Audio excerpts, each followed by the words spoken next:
Hello. आज जो है एक ही शॉर्ट्स वीडियो में हम कोशिका जीवन की मौलिक इकाई के सभी एमसीक्यू क्वेश्चंस और सभी महत्वपूर्ण आए जाने वाले प्रश्नों के बारे में पढ़ेंगे। तो शुरुआत करते हैं। निम्नलिखित में से सबसे छोटी कोशिका कोशिका है तो ऑप्शन नंबर 1 माइकोप्लाज्म। दूसरा, निम्नलिखित कोशिका अंगकों में कौन सा एक अर्धपारिग्रम है? तो अर्धपारिग्रम कौन होता है? तो कोशिका झिल्ली। कोशिका भित्ति होती है। कोशिका भित्ति क्या होती है? कोशिका भित्ति पारिगम होती है। आगे बढ़ते हैं। जीवद्रव शब्द का प्रयोग सर्वप्रथम किसने किया? तो जे.ई. पुरकिंजे ने। न्यूक्लियस की खोज किसने की? तो रॉबर्ट ब्राउन ने। कोशिका के क्रियात्मक गतिविधियां नियंत्रित करती है तो किसके द्वारा? केंद्रिका के द्वारा, माइटोकॉन्ड्रिया के द्वारा, जीवद्रव के द्वारा, केंद्रक के द्वारा। तो ऑप्शन नंबर डी, केंद्रक के द्वारा। अंतःप्रदयी जालिका की खोज किसने की? तो पॉटर ने। कोशिका में प्रोटीन संश्लेषण कहाँ होता है? तो राइबोसोम में। पादप कोशिकाओं के सबसे बाहरी आवरण को कहते हैं कोशिका भित्ति।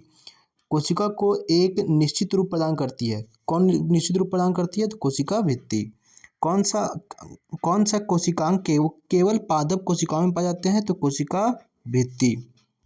आगे बढ़ते हैं। पादप कोशिका भित्ति मुख्यतः किसकी बनी होती है? तो ये सेल्यूलोज की बनी होती है। कोशिका सिद्धांत लागू नहीं होता। किस पे लागू नहीं होता? तो विषाणुओं पर यह लागू नहीं होता।